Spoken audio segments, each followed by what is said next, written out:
IVM.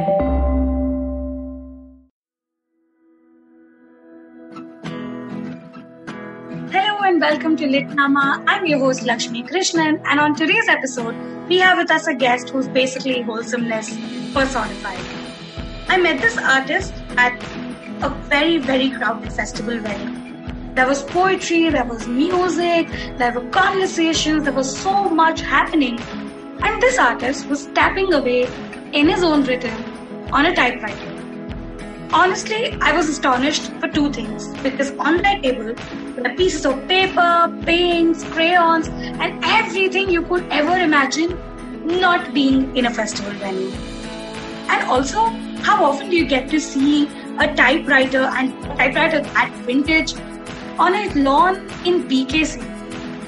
Of course, they were part of this community-driven project called Let's Talk to Strangers, and over the span of 3 years that we've known each other, so many strangers have become friends, and both of us have just grown to have the most honest, realist conversations we could ever have about art, the beauty of it, the reality of it, the poetics of it, and everything in between.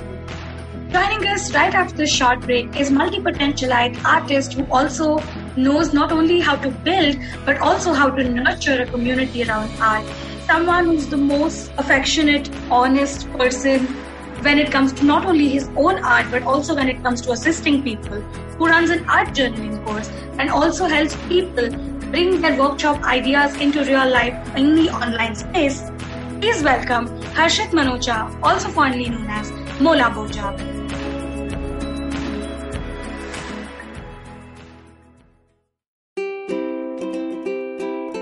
How many times have you motivated yourself to improve your sleep or lose weight or be more productive? How many times have you failed? Hi, my name is Ashton Doctor. Tune into my show, The Habit Coach Podcast, where we focus on creating small, tiny habits to improve your life instead of those big, impossible tasks. So make listening to me a habit every Monday, Wednesday and Friday on the IVM Podcast app or ivmpodcast.com or on your favorite podcasting app. Hello Harshit and welcome to Litnama. I mean, we are doing this for the fourth time because clearly technology got the best of us. But here we are nonetheless. And I'm just so excited because we have such a fun story, right? So we had been following each other's work, but we hadn't spoken until we met at Spoken. And and it just makes so much sense that we have this conversation and we speak here. So welcome. Thank you so much, Lakshmi, first of all, for having me. Second, I am so glad that the universe sort of brought us together. I think it's crazy. Like, since it's the fourth try, so I already know the introduction and like things you wanted to tell me, which actually came as surprise to me. But yeah, I'm like looking back, the dots connect so wonderfully. I absolutely love it. Yeah, please act surprised for the next line that I'm going to tell you Absolutely. that I got first introduced to your work thanks to a mutual friend who sent me a postcard, which was long press to hug postcard by you, designed by you, and it sits right next to the calendar that you gifted me at Spoken this year. So I mean, every single day of mine, you are a part of it, and it just makes so much sense for me to have you on Litnama and kind of explore your journey. And I know you as someone who's super or even as more curious than I am in real life. Like I've seen you do so many amazing things in the span of like I think 3 years that we've known each other. Yeah. But it's crazy. So you have been part of some amazing community projects, and from there, I mean, you've done everything, right? Like, so you've done something from like a very small sticker to like a whole wall mural. So, what was your journey with art? When did you know that this was your calling?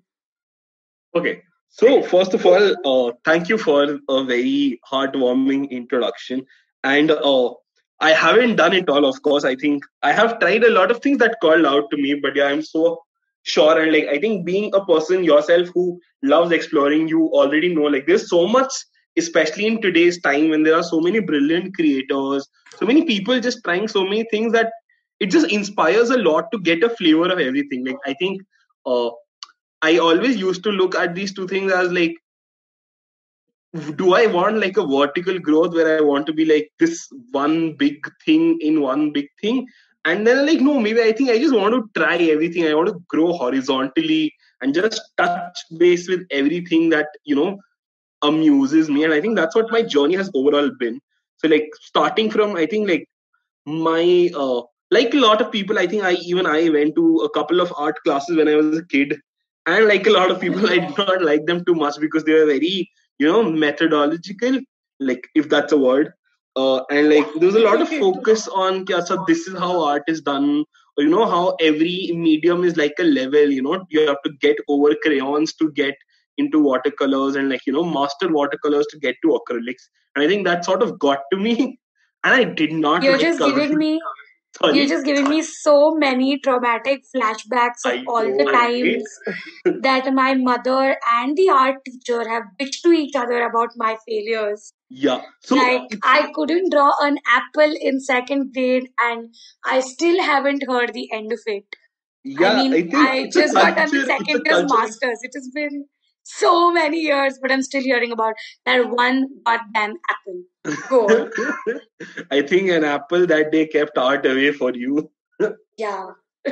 So But I think yeah, you were saying. I think for me, I think it's been sort of breaking this culture for myself of what is good art, and like the fact that only some people get to call themselves artists. I think it was a big deal back then. When fine art was the only art, when skill was how art was defined. But I think being blessed to be in this internet generation where the globe is connected and like you can get inspired from absolutely anybody on the face of earth.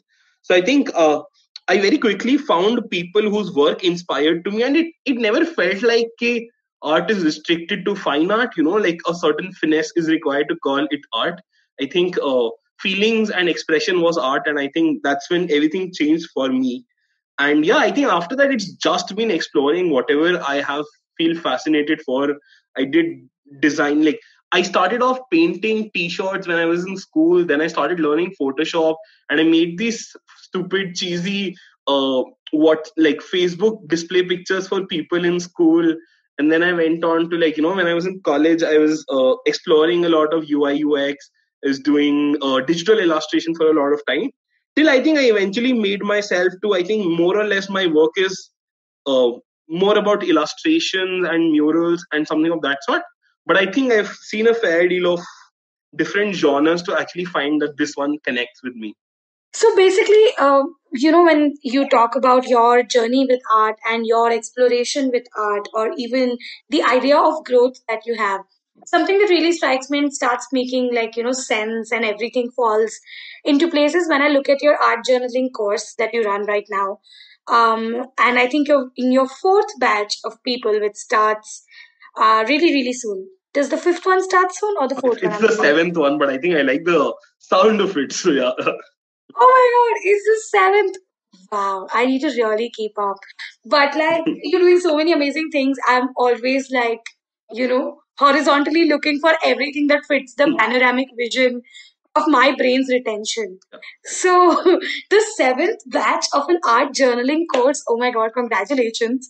But like, whenever I look at people's reviews, and everything that makes them happy, because recently one of my friends joined your course and she was beyond stoked to just pick up her oil pastels bag after so many years, and she's like a hardcore journalist. Okay, so everything, she makes her way through life with words and words only. So for her to turn to art was a very beautiful sight to even watch as a friend. And I mean, I cannot believe all the magic that actually lies in the course. So how did like the idea of it come about, and did you like always know you wanted to do this? Correct. So I think first of all, I'm very very happy that a friend of yours there. So you have a more personalized insight into it rather than just the feedbacks. Because I think like as a like of course like I want to position the project at a particular place, but I think there are a lot of human stories that have made up the course. So for me, I think like if I start looking at where it all began for me, I think for me this began when I was working at a preschool called Earth in Calcutta, where I was basically an artist in residence and I was creating art with children. And that was beautiful. Like every day we used to have this paint party of sorts. We just make like big, very big canvases. Like we'd cover the entire wall, we'd cover the entire floor, and just right off the bottle, squeeze out paints and just, like getting the hands dirty, rubbing paint, slipping on paint, and creating art. And I think that is when I realized that the art was so much, so much, so much about process. And like how in growing up, we sort of lost that calibration and made it so much about product. And I think I really wanted, and it turned things for me big time. Like I think when I was, so this was the time when I quit my job and I was part time working at the school and I was part time working on my art. And all of this experience started reflecting in my work. And honestly, that is the phase when a lot of personal growth for my art also happened. And I think that is when I realized that I really want to take this experience and give it back to people, give people that experience, make them consider art again, make them, break that idea that, I'm not an artist. Because, as you mentioned how we met and, during the Let's Talk to Strangers project, I started keeping out paints up, like apart from the typewriter. And whenever I was used to offer it to people, they're like, no, but I'm not an artist. And I think that's what the culture has done. And I'm really, really like, I think I'm all ammo against it. So yeah, like I think that was where it began. And I think then different experience polished it and like all of it sort of fell together for the course to come into picture. But I think the message was from there, like the idea got incepted in my head over there. So, like you said that you left your job and then you went to art, and I feel like paint party is something that all adults should also make it like be a part of without making it not sound as innocent as it sounds with everyone at art, because I cannot imagine a better stress buster than that. Absolutely. That being said, doesn't it get sometimes really, really stressful being an independent creator in a ecosystem where, even like you said, like the idea of artist itself is so skewed? Uh, I think I actually did the calculation, and I think 2013, 14-ish was the last time when it was actually a very big problem. I think since then, like I think with the whole internet scenario and how Geo stepped in and all of those things happening, I think the landscape has definitely changed. There's a lot of word out, and people are supporting small businesses. Like as you said, I'm on the seventh batch of my course, and that in itself is a very big indicator the market is supporting. And but yeah, I think it's definitely stressful. I remember I almost applied to Urban Clap, now Urban Company, sometime in between. Like I just like, not that I really filled the form, but I was at that verge because at the end of the day you got to pay your bills and you just got to keep it running and it not Yeah. leave with a lot of savings. I would not say that I hurried into it, but like things changed a little like at the financial scape after I quit, and I did not have too much savings to see through all times. And I actually felt, ki, yaar, should I just go and get a job, because I know I was skilled, I know I had the qualifications to get a really nice paying job. But then I was like, no, dude, like this is not why you quit. This is not why you quit. So I think it just takes a very constant reminder of your why. Because I remember, like, if I had to mention the one reason for which I left my company, and I think that is what still drives me, is the whole fact that the ownership game changes. Like, I think so. Like back at my company, I was also partly responsible for sales of a particular product, and you know how sales work. You have to track targets and sort of meet them somehow. I did not give two fucks about it, to be honest. I think I was very clear कि जितना बिक रहा है बिक रहा. How can I ask people to eat more, right? Like how can I ask people to drink more? Whatever they're doing, right? And but at the same time, it was this time when I was starting to test my workshops parallelly. And I remember I had my first workshop on 27th February 2018, and I was all in, like I had to sell 15 tickets to prove to myself कि अच्छा, if I ever quit my job, I will make some money off workshops. And I had to prove myself that I can fill a batch. And I did whatever it took. I spammed WhatsApp groups. I asked every friend who I knew. I stalked down people who I know are in Bangalore and just, pinged each and every body of them. And, whatever it took, I also tested like a couple of ₹100 in, Instagram and Facebook marketing, just whatever it took. To the fact that the 15th, the last ticket got sold like 20 minutes ago on the spot. And I think that is what drives the whole idea of ownership and doing my own thing. Okay, it's a different feeling altogether when everything, like when you call all shots. So I think that's my calling, and like that's why I quit my previous job. I mean, this entire conversation is going to be very like introspective for me because I like when you talk about tickets, I'm reminded about the first time we put up an event at Blind Book Gate, which is also part reason why we met. And I never thought people would show up because the idea sounded great in our heads. We had worked all the math out. We had the perfect venue, which was Cat Cafe Studio. And we were like, okay, if they don't come for us, at least they'll come for the cats because Cat Cafe was still, it was fairly new to the scene. So they were just also looking towards building an art space, and we just happened to meet them at the right time. And I remember when the 40th person walked into the room, and my team told me, so my target was, let's hope there are 10 people because I have 3 performers. So the math went like 3 performers bring 2 friends each, So that we were working on that calculation, and 40 people, there was no space to actually seat not a single body more in that room. And it's so exhilarating because also that puts up a lot of pressure for you as well, right? So now, for example, like you said, now you have 15 people who believe in you, who believe in your art and are here for you. Correct. That's the other side of being an independent creator, that generally say when your sales target is not met, you still have an entire team to fall back upon. But being an independent creator sometimes also and a becomes paycheck, really... which still comes through. Exactly. Oh my god, the paycheck is whole another conversation, honestly. But I do not want to leave it unacknowledged because, like as you mentioned, can it get exhausting? Like I know, like in fact, we are almost at that time of the month from a creator's point of view where, like a new month is starting. Like for the first 10 days, I know I'm not even thinking anything. I like पहले महीने का bill का खर्चा निकालो, फिर creative हो जाना. ठीक है, अभी चुपचाप करो, whatever works for you. Just get your numbers done, because I think it's a lot of, because you can't be creative under the stress of I have to be creative and I have to make money from it and I have to just pay my bills. I think it's always about वो थोड़ा सा, it can get very challenging if you function like this. The first few days of the month is just spent in figuring out, okay, how does this month actually pay my bills, and then you're like, okay, now let's be a little creative. I think that's a very important part of a life as an independent creator now. It's just so accurate because that was going to be my next question, that people often think that independent creators, like you said, you have ownership of your own work, of your own art, you're your own boss. But discipline becomes so important, right? If you want to be in the game for a long time. I mean, it's all sounds nice that I'm here for a good time, not for a long time.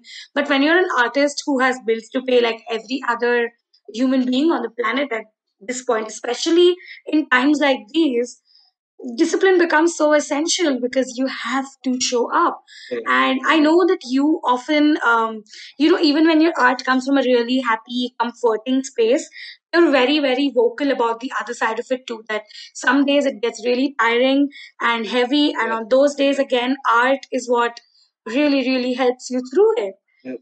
So how do you feel discipline? Like, what do you think that the role of discipline is in all of the work that you are doing and everything that's happening around you?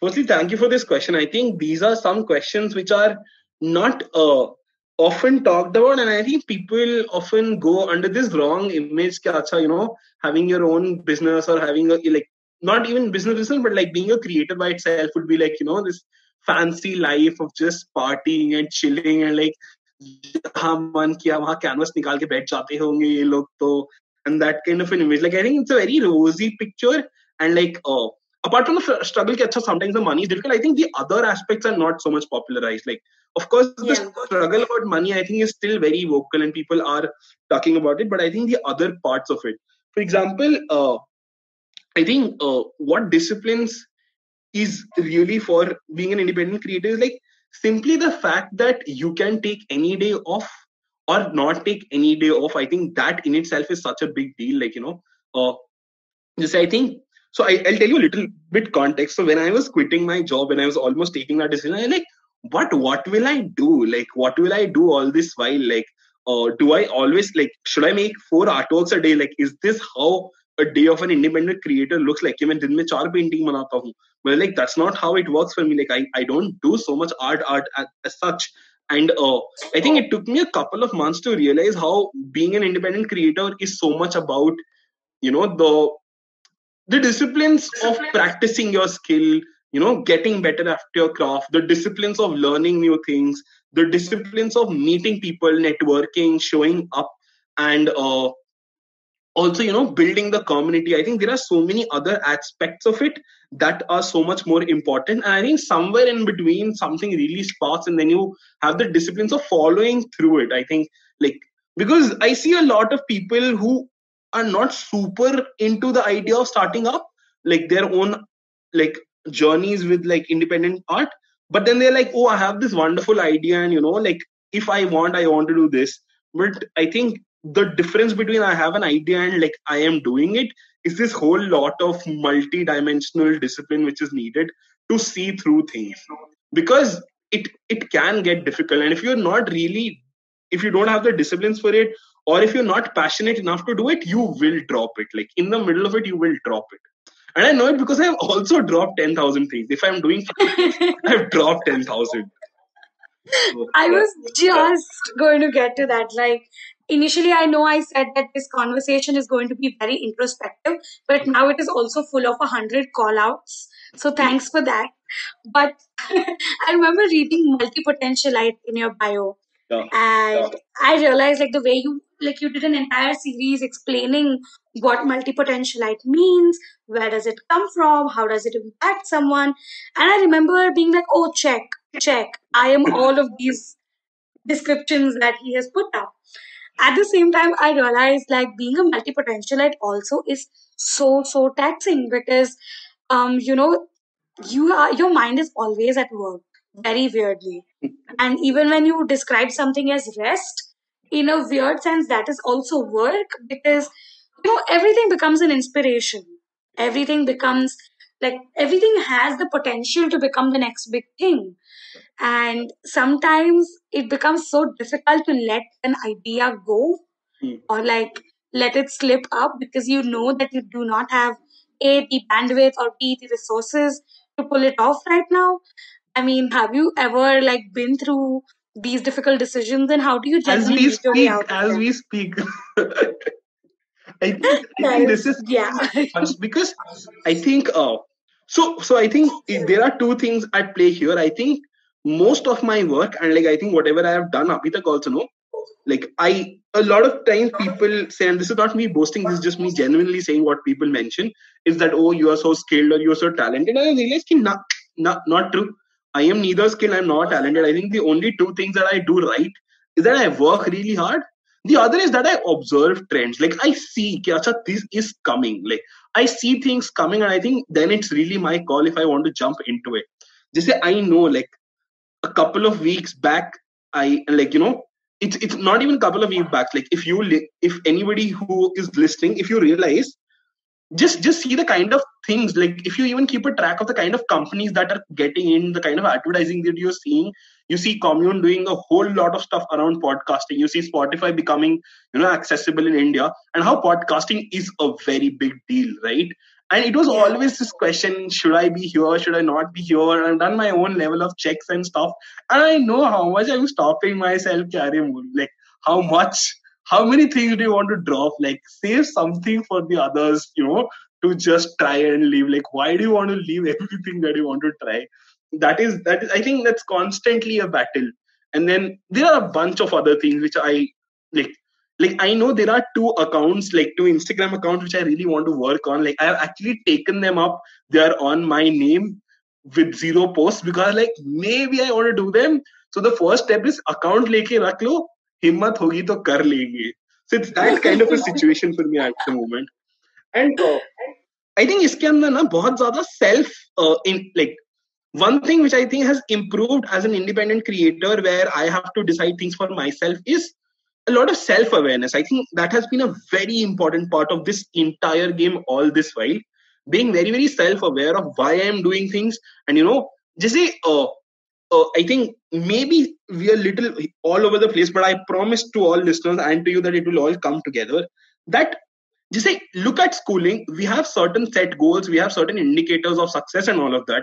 Look at college, look at jobs, they all have structures of success, they all have indicators of success. But when you're on your own, there is only so many few things. And Instagram ka likes या Instagram ka followers is not what you want to be healthily tracking for your growth, right?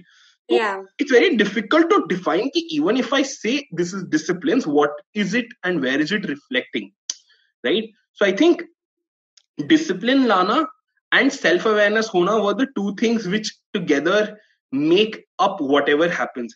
For example, I think the whole self-awareness thing, because when you try thousand things and you do not see them through, I think the culture really demotivates you. Like imagine back at school, if you start a hobby and like 2 weeks later, no, mujhe nahi karna hai your hobby. There's this entire scene of, you can't make up your mind, or, you just paid for this fee and then you not want to pursue this whole thing.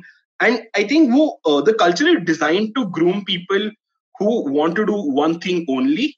And I think the awareness of, okay, I am doing this because I want to test this, and I am dropping this because this is my insight and this is my realization. I think even the disciplines of self reflection is so important, because when you are making your own decisions and yet you are exposed to the entire society, because they are at the end they are the audience. I think just having these two things in order, कि अच्छा मैं क्यों कर रहा हूँ, मैं क्या कर रहा हूँ, brings everything together. Like that is what makes a lot of, like, that is what helps you make sense and keep sane when you do all of these things. Because I will always be better off trying thousand things and dropping 999 of them than thinking ki what if I did other 999 things, because you never know which one might be your calling. And I think I always like giving the example of Pratik Kuhad here.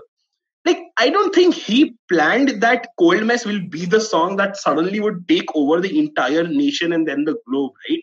He was creating music. He created music before, he created music after. But you talk Cold Mess and people know it, right? And I think that's what it works as a creator. You do not know which one of your work will spark that fire in you, in everybody around you. And that's what you got to do. That, you just said a while ago that this might sound all over the place and might not make sense, but I feel like this real talk is the most sensible conversation almost all creators need to have on a personal and a social level. Because, like you said, we are groomed to try one thing, and the structure really is so, which is why at Litnama we generally try to push away structures and kind of explore how, letting go also becomes very essential to have a great conversation. Yeah, I think I used to listen to this entrepreneur called Gary Vee, and I still do sometimes. And there's this one thing he said that I think we have a lot of ego. We have a lot of ego against ourselves that, hey, you started this, how come you're just giving it up? Like, we have this ego, and I think just letting go of that ego, I started it because this, I'm leaving this because this, is so important. When you will be buried under your own self-constructed guilt. And yeah, I mean, that is the bottom line of just understanding yourself as well, right? Because I know so many people who often say, like, oh no, you got to do one thing right. Like, for example, even when we started doing Litnama, it came from a place of, curiosity more than anything else, which is why now, since you are a guest, you know this, but I don't know how many listeners know the process behind it. But we generally do not have like a set pattern of questions. We don't go like, hey Harshit, here are the 10 questions we at Litnama want to ask you. I think part reason for doing that is also to kind of do away the idea of a structured interview, because podcasts are always supposed to be conversation. And this is just a medium for me to meet more interesting people and to have more interesting conversation. The only sense of structure that we have is the short break that's coming right up. And after that, we'll be back and we'll talk about the most important aspect of being a creator, also bringing home the moolah. So please come back, stay tuned, and we'll see you right after this short break.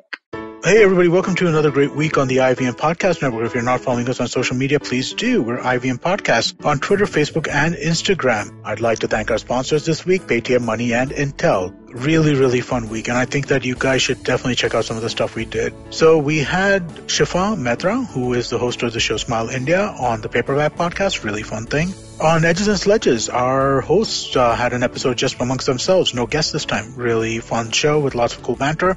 I think you'll enjoy that quite a bit. On Storytellers and Storysellers, Vineet had Shrishti Bell on. Shrishti is the head of Netflix in India, and I think you'll really enjoy that conversation as well. Also, do check out Uncle Please Sit. Joel and Tushar had Anuya Chatakar on. Anuya hosts the popular YouTube channel Books on Toast. And don't forget others of your old favorites like The Habit Coach, Football Should Ball, All Things Policy. All of them are doing a great job during this pandemic, and you should definitely check them out. And with that, let's get you back to your show. Hello and welcome back. We have with us Harshit, and we are just in the second half of our conversation dropping more truth bombs. So we ended on a very interesting yet difficult note in our first half of the conversation, which is talking about one of the most important things creators need to kind of address today. That's money. And as ironic as that sounds, while we talk about how art is our passion, one of the things that I have always personally struggled with is to identify where do I sit on the monetary spectrum, right? So even when you're an individual creator or a freelancer or someone who's thinking of leaving that 9 to 5 to jump full time into this world, often you are confused how to quantify your time or how do you monetize what you think you're good at, because as a culture there's a huge hush around how much are you going to be paid for something. And this exists also on the corporate scale, right? Because even when you join a new organization for a full-time job, you are not told how much you receive, how much do your peers receive, and it's always one of the most difficult conversations to have.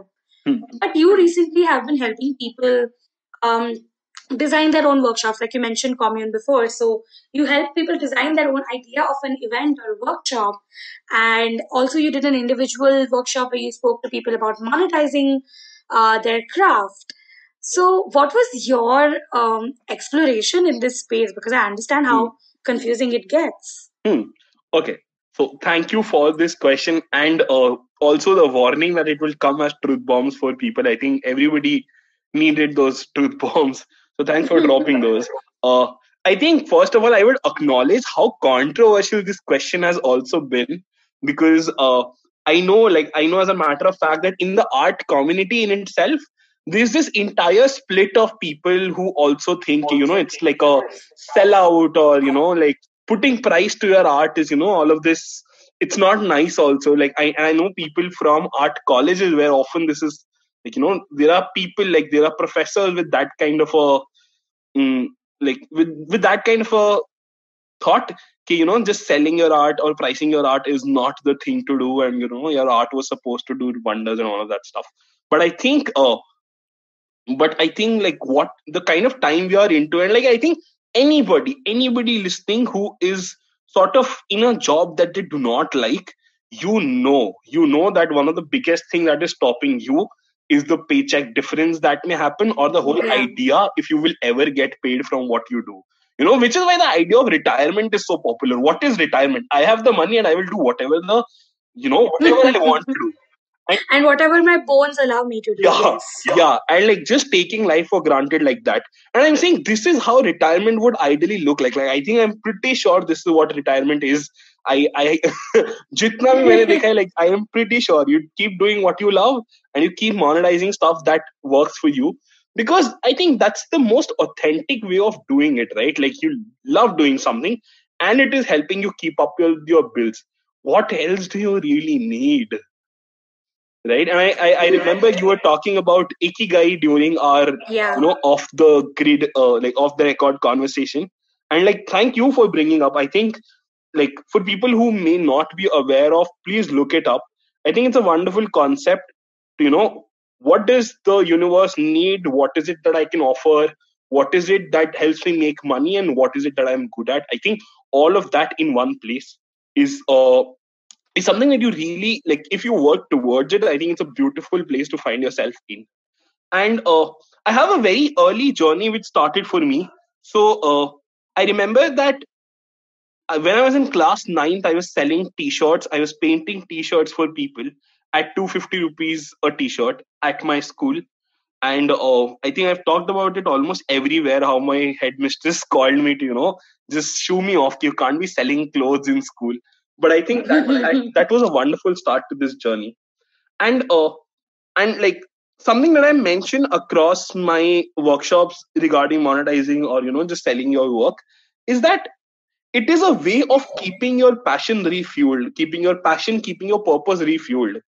Because at the end of the day, if you like doing something, you need the resources to put into it. And of course, you need the time to put into it. And how do you buy that time out? Like, I remember when I was leaving my job, I made this number that, okay, I'm paid a certain amount. And I know I can really do half, like, I can survive very well with exactly half of that salary which I was getting. And like, then why do I need to sell them my rest of the time against the rest of the salary? Maybe I can drop that salary and earn back that time, because that is what we are ultimately selling. We are selling our time here on earth, right? Yeah. And I think it's about figuring out, like, I think the core of monetizing is, where do you price your time? What, like, at the end of the day, also, this is what, if I put time into it, if I put my energy into it, this is what it comes down to. And I think, uh, again, like, I think it's very cultural. Like, as a kid, we are like, now pado, you should be just focusing on that. You are taking care of your education. You're so well provided for, do whatever, like, just study well and do something. It was never for studying. It was study well, go get a good job, and then pay back our money. I think that's what the culture is. The statement was like, study, I am investing in you, bring good returns, dude. And I think utna bata diya hota, then we would have been more open to other ideas of, okay, you just want the money back, right? Like, that is what, because, like, not showing it off, not saying it in a negative light, but that is what it ultimately comes down to. Because you have to survive, you're not funded.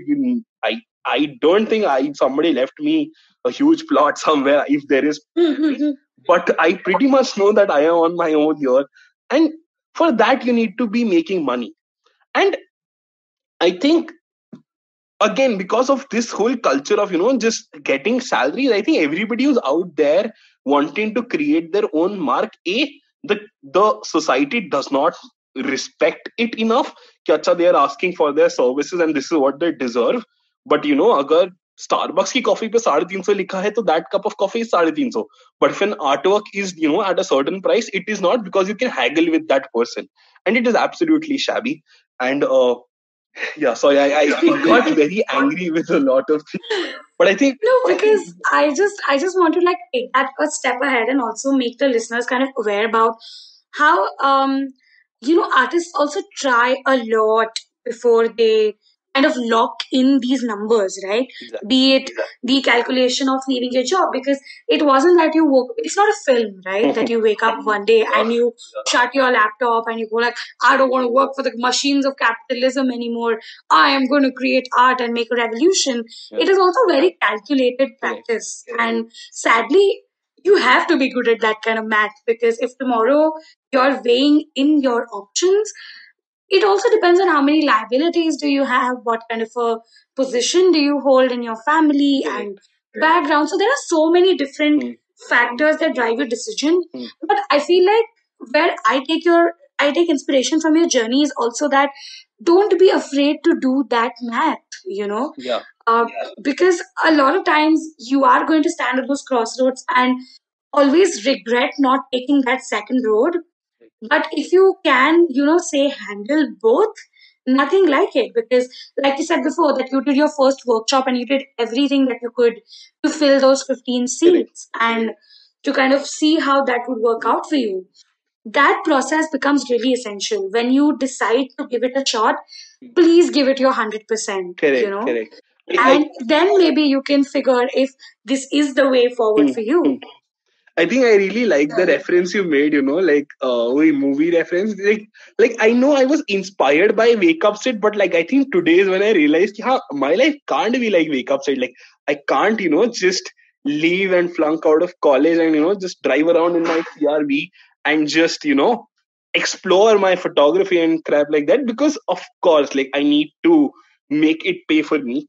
And I think that's what my journey looked like. I think I first did it on the side. I was like, while I was working, I was experimenting, I was selling my merchandise. I think that's when I started doing it. Like, I will exhaust every method that I know to test if my art pays. So I did merchandise, I did customized products, I did workshops, and I was also like just taking commissions within the company. And at that time, like within the companies, because of the legal structure, it wasn't paid work. But then I remember how beautifully supporting my superiors were when they're like, you just leave, we will get you enough work because your work is good. I think that network building and all of that happened during that time. And you also went back there to do another workshop later, Yes, right? yes, Like yes. after you My had company has been left a to very big client to me right after I left. Like my previous employer is a very big, like it has been giving me a lot of opportunities generally in the company and like after I left. So yeah, I think it's about asking the universe what you want and then proving that you really can work for it. Because like I think I have been binge watching Working Moms, and I think this one line stayed with me, that in life you don't get what you deserve, you get what you work for. And I think that's pretty much it, dude. Like it's pretty much it. Like uh be it being able to monetize my work now, or be it just testing things and like just going outside that company structure to ask, "Acha, do you think I can do this? Do you think it's allowed?" I think just asking those questions to the universe helped me where I am today. Like I think it's been a good like it has a lot of dots, chotu chotu, which get neglected when you look at the bigger picture, but they're very important dots. And one thing that always kind of inspires me as well about you is how um, you don't hold yourself back because of someone's notion that, oh, you can do X things if you have X number of Instagram followers. Because it's an ongoing um, sort of a conversation that I'm having with my friends who are amazing artists, but generally are a little wary about getting into merchandising because they're like, oh my God, how many people would end up buying my product, or how many people would end up using my resource? But the thing is, you need to start doing it. I mean, before you start, you would not know how many people are actually interested in buying your product. And now that you have an entire t-shirt line out, I mean, like, right, I have your sticker, I have your calendar, I have your postcard, and everything has been such top notch work that I cannot even begin to kind of put it into words. And it's just, it requires so much courage also to get into this entire field, knowing and sometimes not knowing what is the consequence going to be like. Yeah. But I feel like things generally do work out when you have the right purpose, right? Correct. I think I think like something about that, like people starting up and people getting afraid.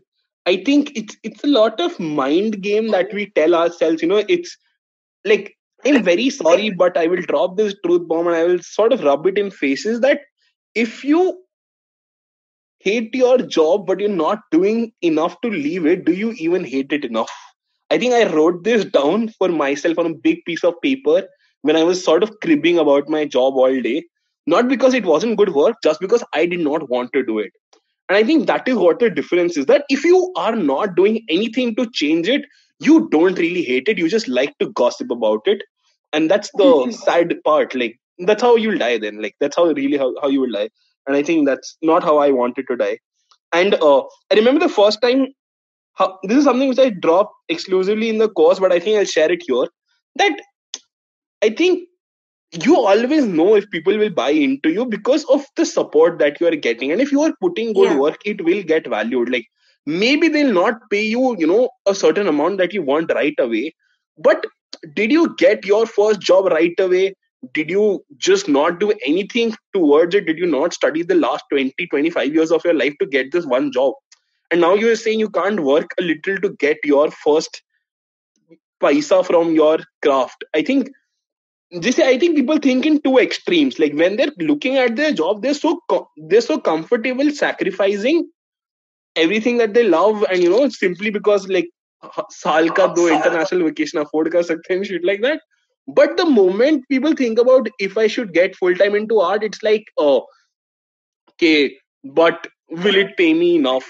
But you are actually doing what you like. No, either ekdam like you are happy doing what you do not like all the time, but you're not happy giving off a little money. So I think, and I'm not saying that I hate the corporate sector. It works for a lot of people, and I think it's absolutely wonderful, and we need people doing that. Like, please at no point confuse that I'm against the corporate culture. I think it is what gives a lot of people purpose. It is what gives a lot of people that sense of ownership and belonging, and that's wonderful. But I think if you are staying there and if you're cribbing, please question it. So either stop cribbing or just start doing what you like. Like, don't be always cribbing and yet not working on the other thing. I think it just spoils the entire energy of the universe. I mean, at this point, you've started completely sounding like Michael from The Good Place and like trying to restore balance, because also like this is such a real conversation you need to have with every workplace.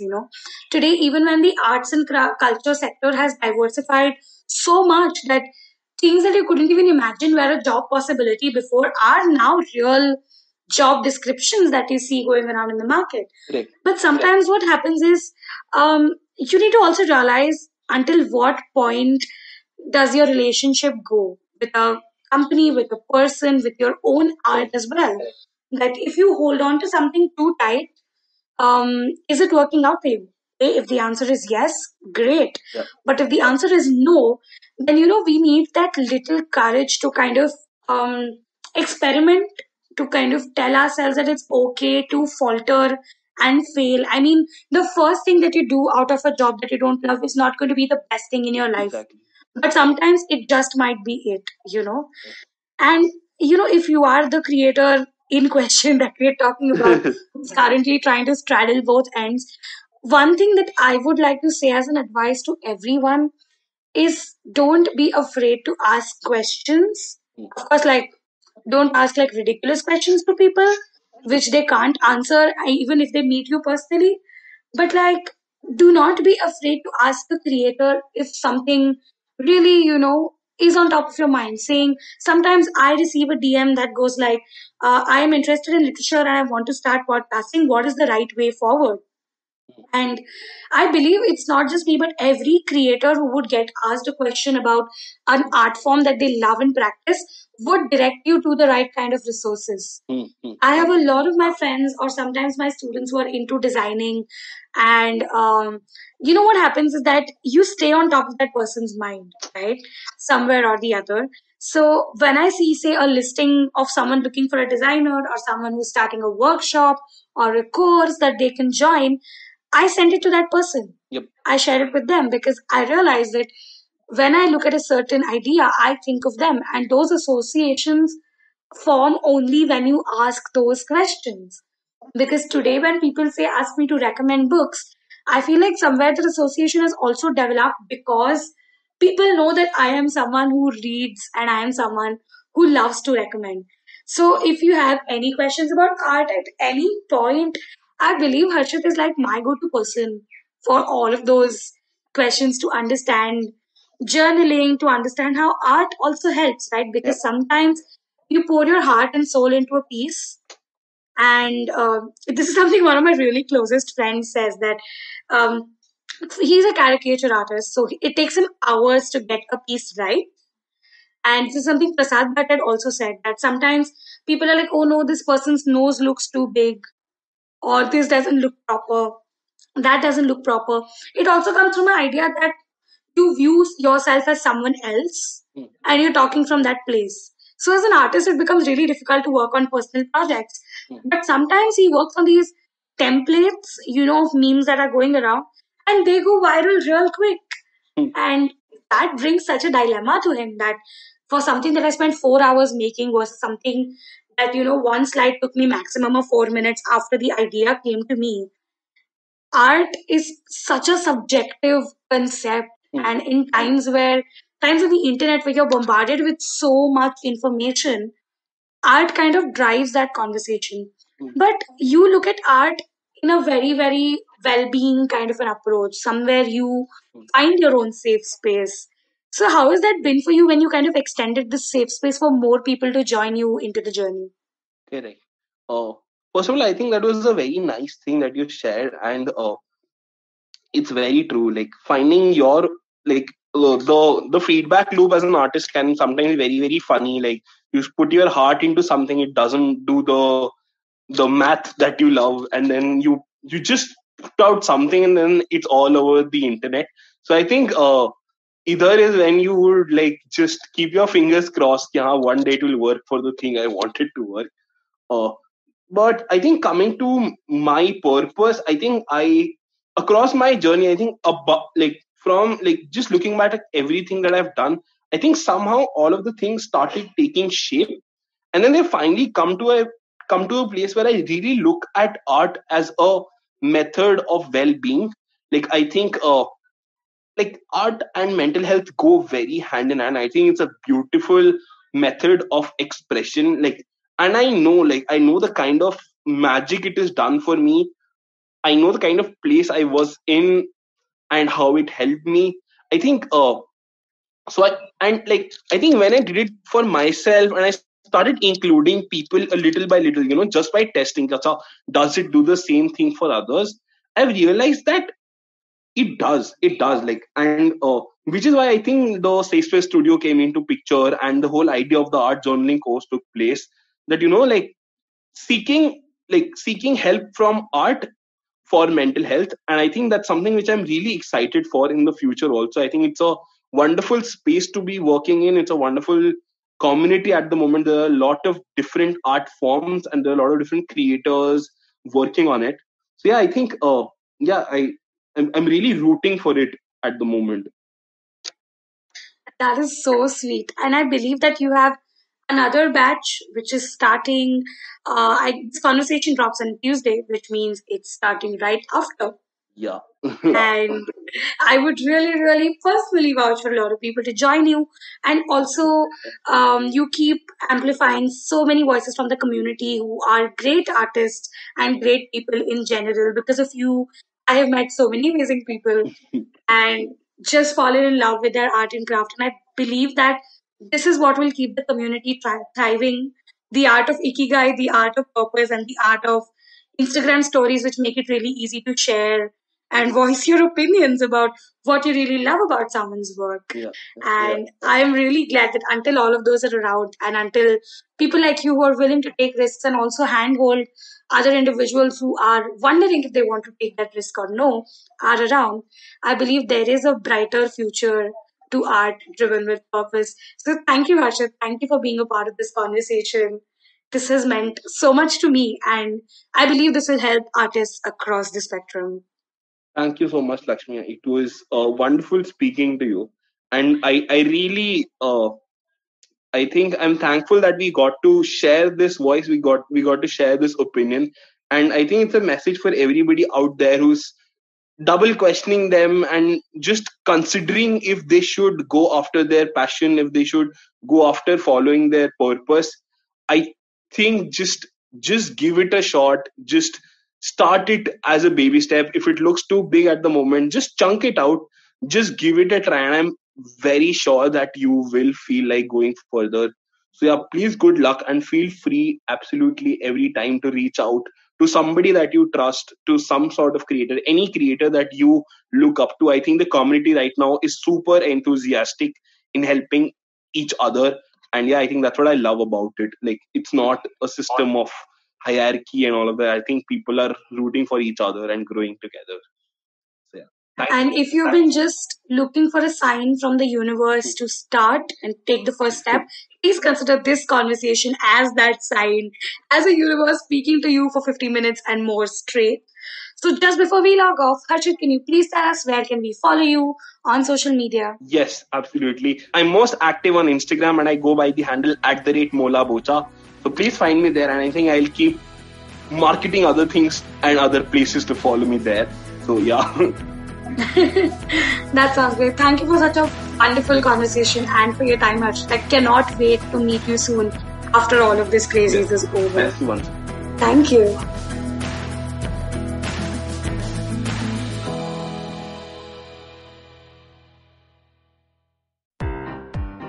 This is the amazing story of something awesome. Once Chuck decided to start a podcast, and so he did. The end. Okay, that was a crappy story. But I've got some really cool stories over at my new show, The Origin of Things. On this podcast, I look at the stories of how brands came into being and sometimes evolved out of quite unexpected circumstances. And to make it really fun, I reveal the name of the brand and sometimes a category only at the very end. The show is 5 to 7 minutes per episode and perfect for trivia junkies and brand nerds, especially those with short attention spans. New episodes out every Wednesday on IVM Podcasts app or website or any podcast app or site that you happen to prefer. End of story, they lived happily ever after.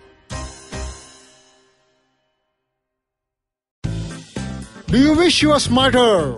Well, so do we. But the next best thing? We could make you sound smarter. And to help you with this endeavor, we are Simplified, a podcast that attempts to break down the complex world around you with a little knowledge, a lot of poor jokes, and a ton of random trivia. Episodes out every Monday On the IVM Podcast app or wherever you get your podcasts. See ya!